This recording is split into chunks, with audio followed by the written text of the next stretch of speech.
সবাইকে সুস্বাগতম আমার এই নতুন ভিডিওটিতে। আজকে আমি আপনাদের মাঝে যে ভিডিওটি নিয়ে এসেছি সেটা হলো সুনামগঞ্জ জেলার চাতক উপজেলার একটি গ্রাম। আপনারা জানেন যে এই গত বন্যায় সুনামগঞ্জবাসী সহ সিলেটবাসী অনেক ক্ষয়ক্ষতি হয়েছে। তো বন্ধুরা, আপনারা যারা আমাদের এই নতুন চ্যানেলে সাবস্ক্রাইব করেননি অবশ্যই তারা সাবস্ক্রাইব করবেন, আর যারা সাবস্ক্রাইব করেছেন তাদেরকে অসংখ্য ধন্যবাদ। তো চলুন আর কথা না বলে আমরা ভিডিওটিতে যাই। ভিডিওটিতে দেখা যাচ্ছে যে আমরা একটি গ্রামে মূলত গিয়েছিলাম। সেখানে একটি গ্রামে পুরোটা গ্রাম এখনো বন্যার পানিতে প্লাবিত। একটি বাড়ি, ওইখানে বাড়িগুলোর অবস্থা খুব খারাপ হয়ে গেছে, যোগাযোগ বিচ্ছিন্ন প্রায় গ্রামটি।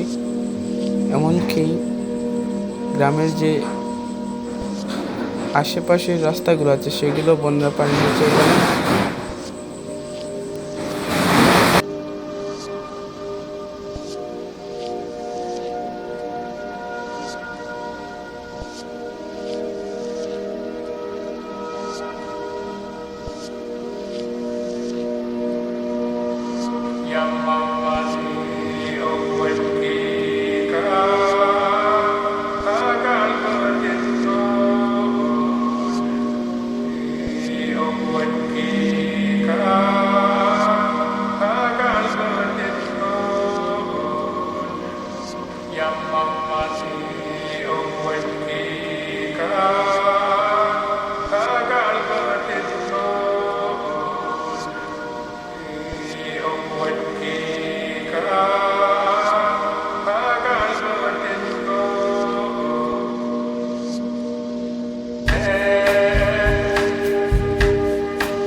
এই রাস্তা হচ্ছে মূলত ওইখানকার যাতায়াতের সর্বোত্তম এবং একমাত্র রাস্তা। রাস্তাটা এখনো প্রায় পানির নিচে, এখনো প্রায় 1.5 ফুট থেকে 2 ফুট পানি নিচে। আমরা এই রাস্তার উপর দিয়ে যাব।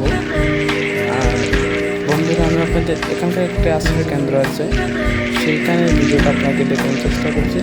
আমরা এখন আশ্রয় কেন্দ্রের উদ্দেশ্যে যাব, দেখবো সেখানে মানুষের কী অবস্থা।